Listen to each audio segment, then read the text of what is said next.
Hey Taylor, it's MrEon17 here today, and we've got quite a short OU battle against KameloxYx. I'm sure that's how you pronounce his name. His link will be in the description below, so be sure to check it out because he's a great battler.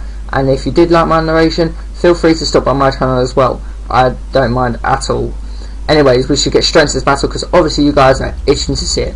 So I lead off with the Zelf here. He leads off with that glass score. I go straight for that stealth rock, trying to get it straight up against his team since he has no spinners. He does go for that U-turn, and as soon as he went for it, I realised it was his choice banded set that he once talked about on the Skype chat, and clearly it can obviously hit quite hard. But right here, I did get that switch initiative from him killing me with the U-turn, as that's how the mechanics work.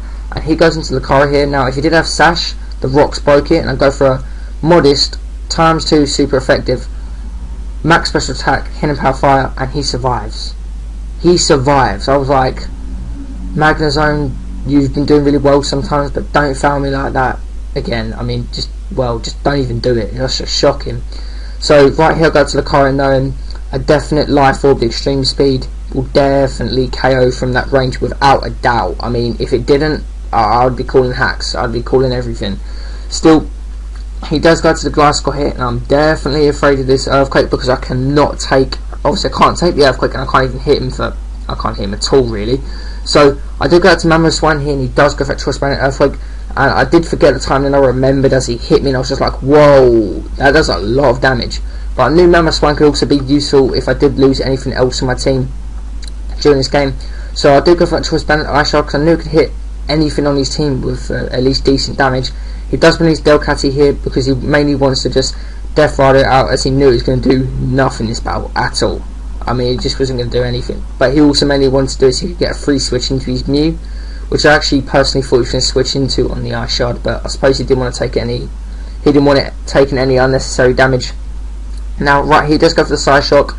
Not too sure why, but I suppose it was his strongest move, and he knew it could carry MrEon17 from that range. He does get a crit, but due to the Stormy's natural bulk, take it pretty nicely. And I know right here, you know what? I might as well just go for that Life Orb Hydro Pump. Hit the Mew hard, try and get as much damage off as possible, and you know what? It does about 70%. So, first of all, I gained two things from this. First of all, he's got 2 attacking moves, he's got leftovers, and a third thing, he's not a bulky set. I really should have counted that in. So right here, I knew he hadn't got rocks, so I was like, you know what? Let's bring in the Beast, bring in the D-Knights. And right here, I knew I could take any hit, even if he had Ice Beam, I could go for Dragon Dance. But because he didn't go for Ice Beam, I felt, okay, I'd get to +1. But then I thought, you know what, he could be one of those smart players that could be tricking me with that Side Shock just to break it, make me get greedy, go +2, bam, Ice Beam. And I'd like curse myself for not doing the right thing. So I do go for Dragon Claw, but after this battle I did learn that he didn't actually have Ice Beam. So if I just got one more Dragon Dance, I knew I could have easily took a Side Shock, and I would have easily just steamed through with Dragonite, because that's what Dragonite does.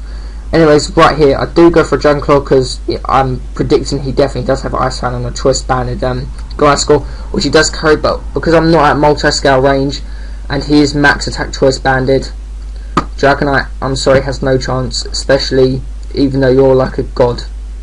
So right here, I go out to Lucario, which I would call one of the other kings of my team, really, like the jewel, like he's like the jewel on the crown. He's just really good.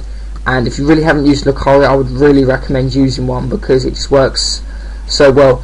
Right there when I went for a Sword Dance and he stayed in, I was like, wow, is he running some Uber mix set and I'm just going to be caught off guard with an Earthquake and I'm going to be screwed. But no, he actually stayed in trying to get off some damage and maybe trying to freeze me, which didn't pay off. So I could easily extreme speed that. Brings his Galvantine, and it gets hit by the rocks, cannot take a +2 extreme speed for days because it's a freaking spider and there's no bulky spiders in the world. So right here he goes into his Roserade. I thought if he was max HP he could have possibly took it, but I suppose Adamant Life or +2 extreme speed, who can take that? Not much. And that would be the game. So I hope you guys until Taylor did enjoy it. I enjoyed it myself. It's an offensive team that I put together in a few minutes, really just in my head, tried it on PO, it worked, and I hope you guys can maybe take some of the advice from this team, or actually leave a few comments really, and you know, if you can give me any improvements to this, that would be great. And really, I shouldn't be rambling on too much because you guys are just here to watch the battle. So again guys, I'll catch you guys another time. See you later, MrEon17 out.